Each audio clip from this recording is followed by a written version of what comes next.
thầy Tứ Vi mở đầu bằng lời cảnh báo cho tuổi Bính Ngọ mùng 966 về 3 đại họa lớn có thể xảy ra, nhưng nhấn mạnh rằng nhờ trời thương và Phật độ, vận mệnh có thể thay đổi mạnh mẽ vào tháng 4 âm lịch. Ở giai đoạn hậu vận, người Bính Ngọ nhận ra rằng hạnh phúc không nằm ở vật chất dư thừa mà ở sự bình an trong tâm hồn, sự hòa thuận gia đình và sức khỏe để an hưởng tuổi già bên con cháu. Dù mong muốn bình an, nhưng tuổi Bính Ngọ mang mệnh thủy, mềm mại nhưng khó đoán, lúc êm đềm, lúc dữ dội. 3 tháng đầu năm 2025 âm lịch đã khiến nhiều người Bính Ngọ cảm thấy bất ổn, tài lộc thất thường, tâm trạng dao động, công việc trì trệ và nhiều nỗi buồn khó chia sẻ. Những vận may vừa chớm nở liền bị cản trở, làm người tuổi này dễ hụt hẫng. Bính Ngọ vốn nhanh nhẹn, quyết đoán, nhưng lại dễ hành động theo cảm xúc, dẫn đến vòng luẩn quẩn giữa hy vọng và thất vọng. Mệnh thủy mang đến sự tinh tế và sức mạnh tiềm ẩn, nhưng cũng rất dễ tổn thương trước vận xấu. Vì tính nhạy cảm của mệnh thủy, người Bính Ngọ dễ bị ảnh hưởng bởi hung tinh và những điều xui rủi bất ngờ, như gia đạo bất hòa, sức khỏe suy yếu, tiền bạc thất thoát.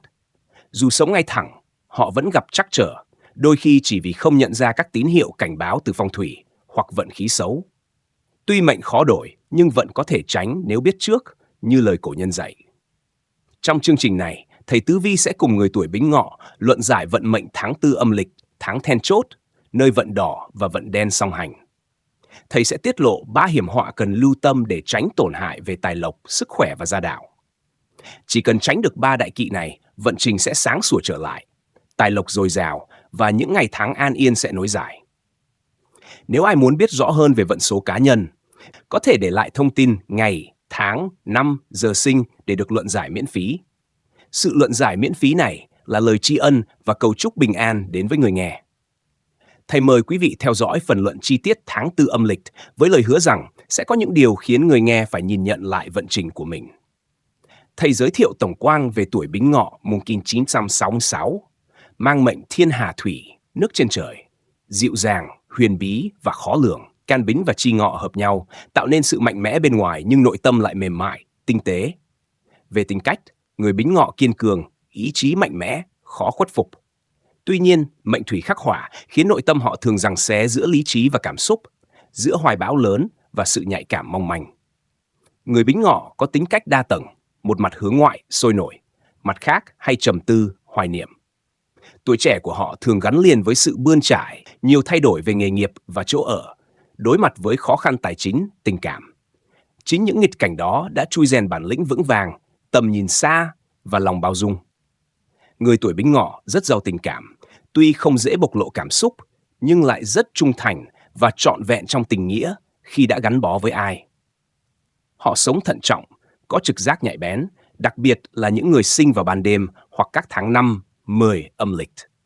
Trong tình cảm, họ rất thủy chung, sẵn sàng hy sinh âm thầm mà không cần đền đáp. Phụ nữ Bính Ngọ nổi bật với phẩm chất hy sinh, giữ lửa gia đình, còn nam giới âm thầm gánh vác trách nhiệm. Nam giới Bính Ngọ có vẻ ngoài lạnh lùng, nhưng thật ra sống rất có trách nhiệm với gia đình. Dù trải qua thời gian dài, tình cảm của họ vẫn nguyên vẹn, chân thành và sâu đậm như thuở ban đầu. Dù vẻ ngoài lạnh lùng, nhưng trong sâu thẳm, người Bính Ngọ lại sống đầy trách nhiệm và trọn vẹn vì gia đình. Tình cảm của họ, dẫu trải qua bao nhiêu năm tháng, vẫn vẹn nguyên như thuở ban đầu. Chân thành, sâu đậm và bền bỉ không đổi thay. Khi bước vào tuổi xế chiều, họ càng bộc lộ rõ khí chất điềm đạm, bao dung và giàu lòng vị tha. Đây là giai đoạn của sự chiêm nghiệm, của việc tìm về bên trong bản thân, thấu hiểu cuộc đời một cách sâu sắc hơn. Người Bính Ngọ không còn cần chứng minh điều gì nữa. Những gì họ từng làm, những chặng đường gian khó đã vượt qua, tự thân đã là minh chứng sống động cho nghị lực và phẩm giá.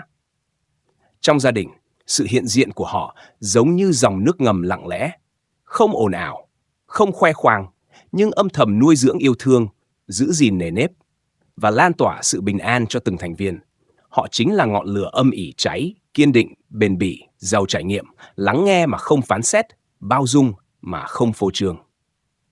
Luận về vận trình tử vi tuổi Bính Ngọ sinh năm 1966 trong tháng 4 âm lịch.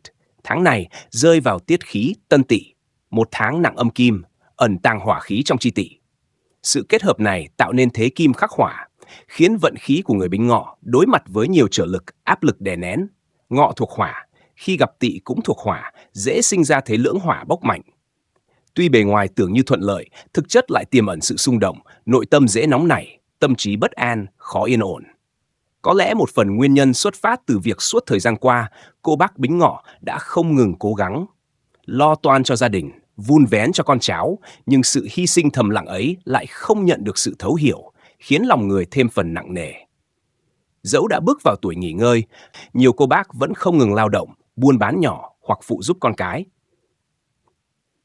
Thế nhưng, tháng này không phải thời điểm thích hợp để khởi sự mới hay đưa ra quyết định quan trọng, bởi vận khí dễ gặp tiểu nhân, những lời ra tiếng vào thị phi. Can tân của tháng mang tính âm, lạnh lẽo, thụ động, khi gặp can bính vốn nhiệt huyết lại càng làm cho nguồn năng lượng như bị che khuất, như ánh mặt trời bị mây mù che kín. Vì vậy, cô bác Bính Ngọ trong tháng này dễ cảm thấy mình bị cô lập, khó tìm được tiếng nói chung, nhất là trong môi trường làm việc hoặc các hoạt động tập thể. Bầu không khí xung quanh thiếu đi sự chia sẻ và đồng cảm, khiến tâm trí càng thêm trĩu nặng. Về phương diện sức khỏe, do ngũ hành hỏa bị kim khắc chế, thể trạng có thể bị ảnh hưởng nhẹ. Sắc diện kém tươi, da dẻ nhợt nhạt, nội tâm dễ buồn bực, lo âu. Những căn bệnh liên quan đến huyết áp, tim mạch hoặc rối loạn giấc ngủ có nguy cơ bộc phát mạnh hơn, đòi hỏi cô bác phải chú trọng nghỉ ngơi, điều hòa cảm xúc, dưỡng tâm hơn bao giờ hết. Tuy nhiên, giữa những gam màu trầm lắng ấy, vận trình tháng 4 vẫn hé mở những điểm sáng. Nhờ có tam hội cục nâng đỡ, cô bác sẽ nhận được sự quan tâm chân thành từ con cháu, bạn đời hoặc những người bạn lâu năm. Một câu hỏi han, một cái nắm tay hay một lời động viên giản dị cũng đủ sưởi ấm tâm hồn, giúp bản mệnh vững vàng hơn trong những ngày có phần chông chênh này. Đặc biệt, sao Bát Việt chiếu mệnh trong tháng báo hiệu những cơ hội tốt về mặt tình cảm. Với những cô bác còn đơn chiếc, nếu chịu khó mở lòng, giao lưu, tham gia vào các nhóm sinh hoạt cộng đồng, rất có thể sẽ tìm được một người bạn tri kỷ để bầu bạn lúc tuổi già. Một mối quan hệ chân thành, cùng nhau sẻ chia những ngày tháng bình yên là món quà quý giá ở tuổi xế chiều. Về phương diện công việc, bước sang tháng 4 âm lịch năm nay, vận trình sự nghiệp của người Bính Ngọ chịu ảnh hưởng rõ rệt bởi trạng thái tâm lý và thể chất đang có phần suy yếu. Tuổi tác khiến cơ thể cần được nghỉ ngơi nhiều hơn, đồng thời những tổn thương tâm lý tích tụ qua năm tháng cũng dễ dàng trỗi dậy khi gặp biến động nhỏ. Theo tử vi luận giải, tháng này có sao thiên quan chiếu mệnh, một hung tinh chủ về tiểu nhân, thị phi. Cô bác có thể sẽ gặp phải những hiểu lầm, bị vướng mắc hoặc bị gây khó dễ bởi những người xung quanh.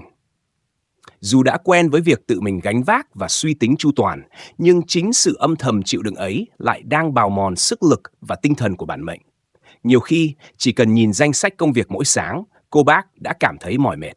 Sự mệt mỏi tinh thần kéo theo sự uể oải thể chất, khiến hiệu suất công việc giảm sút, dễ dẫn đến sai sót. Cô bác Bính Ngọ vốn rất coi trọng sự tự chủ và độc lập. Nhưng trong tháng này, sự cố chấp không muốn chia sẻ hoặc nhờ cậy người khác lại vô tình đẩy mình vào tình trạng cô lập, mệt mỏi hơn bao giờ hết.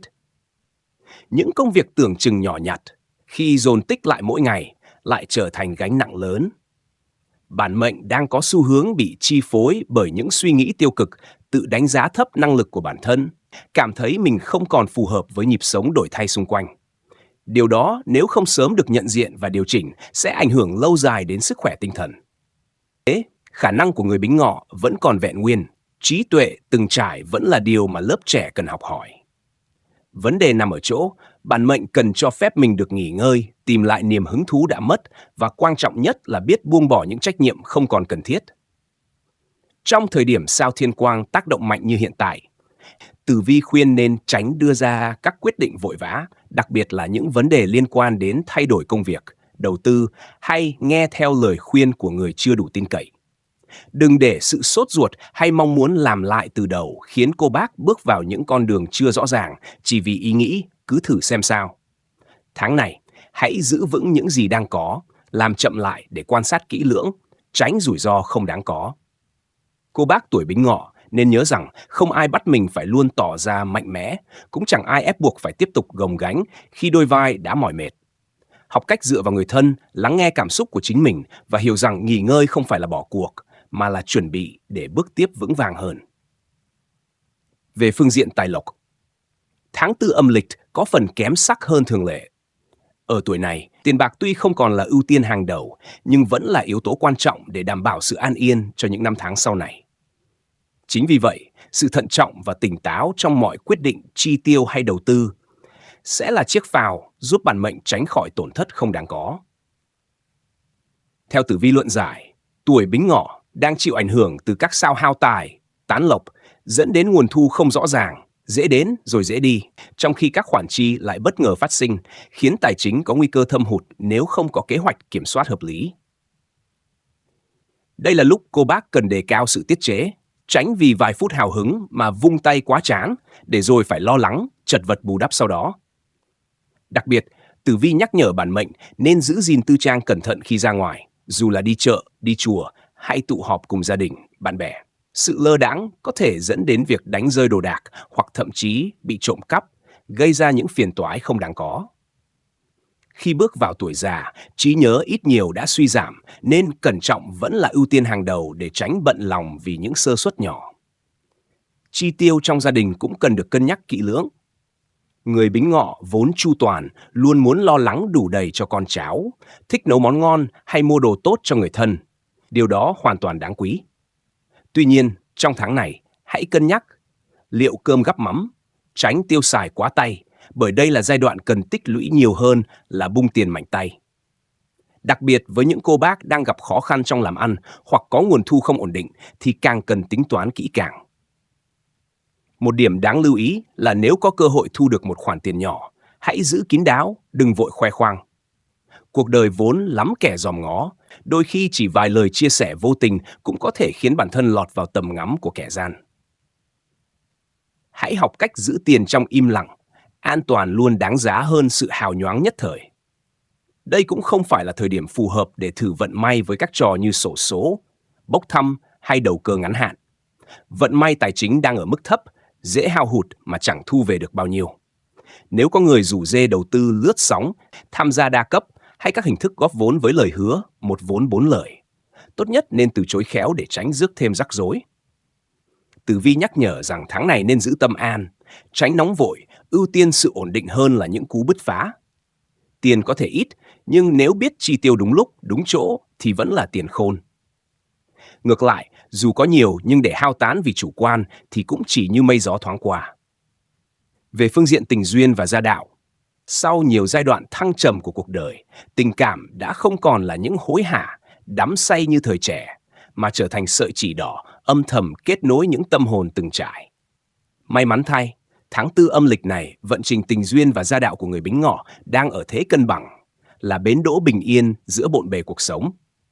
Tử vi cho thấy, dù cuộc sống có đôi lúc trầm lắng, tinh thần đôi khi mệt mỏi, nhưng gia đình vẫn luôn là nơi mở rộng vòng tay chào đón, là bến đỗ để quay về. Những lời động viên của người thân, dù nhỏ bé như một ánh mắt thấu hiểu, hay một bữa cơm giản dị bên nhau, cũng đủ sưởi ấm trái tim đã từng trải qua bao mỏi mệt. Trong một thế giới đầy biến động, được an yên bên tình thân là may mắn lớn lao. Với những cô bác đang sống một mình hoặc đã trải qua mất mát trong tình cảm, tháng này có các tinh bát Việt chiếu mệnh, mang theo khí lành cho những nhân duyên mới. Đây không còn là thứ tình yêu bồng bột của tuổi trẻ, mà là sự đồng điệu, lặng lẽ mà chân thành.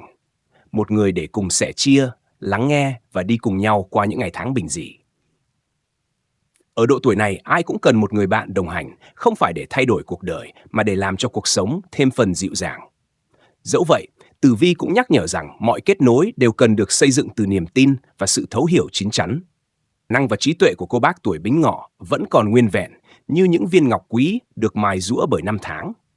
Tuy nhiên, điều quan trọng lúc này không nằm ở việc gồng gánh thêm trách nhiệm, mà là biết cho phép bản thân nghỉ ngơi, tìm lại niềm vui trong cuộc sống. Trong thời kỳ thiên quan tác động mạnh, Tử vi nhắc nhở bản mệnh nên tránh đưa ra những quyết định vội vã, nhất là khi liên quan đến việc thay đổi công việc, đầu tư hay tin tưởng vào lời khuyên từ những người chưa thực sự đủ tin cậy. Đừng để sự sốt ruột hay tâm lý muốn làm lại từ đầu khiến cô bác liều lĩnh bước vào những con đường chưa rõ ràng, chỉ vì suy nghĩ thử xem sao. Tháng này, điều tốt nhất nên làm là giữ vững những gì đang có, đi chậm lại. Quan sát kỹ lưỡng trước khi hành động để tránh rơi vào những rủi ro không đáng có. Hãy nhớ rằng Không ai yêu cầu cô bác phải luôn mạnh mẽ, cũng không ai ép mình phải tiếp tục gồng gánh khi đôi vai đã mỏi mệt. Hãy học cách tựa vào gia đình, lắng nghe cảm xúc chính mình và hiểu rằng nghỉ ngơi không phải là bỏ cuộc, mà là chuẩn bị cho những bước tiến vững chắc hơn về sau. Tử vi tài lộc trong tháng tư âm lịch. Bước vào tháng tư âm lịch, vận trình tài lộc của tuổi Bính Ngọ có dấu hiệu kém sắc hơn thường lệ. Ở độ tuổi này, tiền bạc không còn là mục tiêu tối thượng, nhưng vẫn giữ vai trò thiết yếu để bảo đảm sự an yên cho quãng đời còn lại. Chính vì vậy, sự thận trọng và tỉnh táo trong từng quyết định chi tiêu hay đầu tư sẽ là chiếc phao cứu sinh, giúp cô bác tránh khỏi tổn thất. Dưới ảnh hưởng của các sao hao tài, tán lộc, tài vận tháng này biến động lớn. Các khoản thu nhập có thể đến nhanh nhưng cũng đi mất dễ dàng, trong khi các khoản chi bất ngờ phát sinh không ngừng. Nếu không có kế hoạch kiểm soát chặt chẽ, tài chính rất dễ lâm vào tình trạng thâm hụt. Đây là lúc cô bác cần tuyệt đối đề cao sự tiết chế. Đừng vì vài phút hào hứng mà tiêu xài quá tay, rồi lại phải loay hoay tìm cách bù đắp sau đó. Tử vi cũng nhắc nhở, tháng này cần giữ gìn tài sản, tư trang thật cẩn thận khi ra ngoài, đi chợ, đi chùa hay tham gia các cuộc hội họp. Tuổi già, trí nhớ đã suy giảm, chỉ một chút sơ suất cũng có thể dẫn đến mất mát đáng tiếc. Về chi tiêu trong gia đình, cô bác vốn luôn chu toàn, thích dành điều tốt đẹp cho con cháu. Tuy nhiên, tháng này nên liệu cơm gắp mắm, chi tiêu tiết kiệm, tránh vung tay quá chán. Đặc biệt, với những ai thu nhập đang giảm sút, cần cân nhắc kỹ lưỡng từng đồng chi ra. Một điểm quan trọng, nếu có cơ hội kiếm được khoản lợi nhỏ, tử vi khuyên nên giữ kín, tránh khoe khoang. Sự khoe mẽ vô tình có thể lọt vào tai kẻ xấu, mang về phiền toái không mong muốn. Hãy học cách giữ tiền trong im lặng, vì sự an toàn luôn đáng quý hơn vẻ hào nhoáng bề ngoài. Đồng thời, tháng này thích hợp để thử vận may như chơi xổ số, bốc thăm hay đầu tư lướt sóng. Tài vận yếu, dễ hao hụt mà khó thu hồi. Nếu có người mời gọi tham gia các hình thức đầu cơ mạo hiểm, mua bán đa cấp, cô bác nên thẳng thắn từ chối. Tóm lại, tháng này cô bác nên ưu tiên sự ổn định, giữ tâm an, tránh bốc đồng. Tiền có thể ít, nhưng biết tiêu đúng lúc, đúng chỗ mới là khôn ngoan. Tình duyên và dạo trong tháng tư âm lịch. Ở độ tuổi từng trải, tình cảm không còn là những hối hả nồng nhiệt, mà trở thành những sợi chỉ đỏ âm thầm, kết nối bằng sự thấu hiểu và sẻ chia. Thật may, vận trình tình duyên, gia đạo của tuổi Bính Ngọ trong tháng này khá ổn định, là chốn bình yên giữa cuộc sống bộn bề. Dù đôi lúc tinh thần có trùng xuống, tâm trạng có trùng lại, thì gia đình vẫn luôn là mái ấm đón chờ. Một ánh mắt thấu hiểu, một bữa cơm giản dị bên nhau cũng đủ để sưởi ấm những tâm hồn mỏi mệt.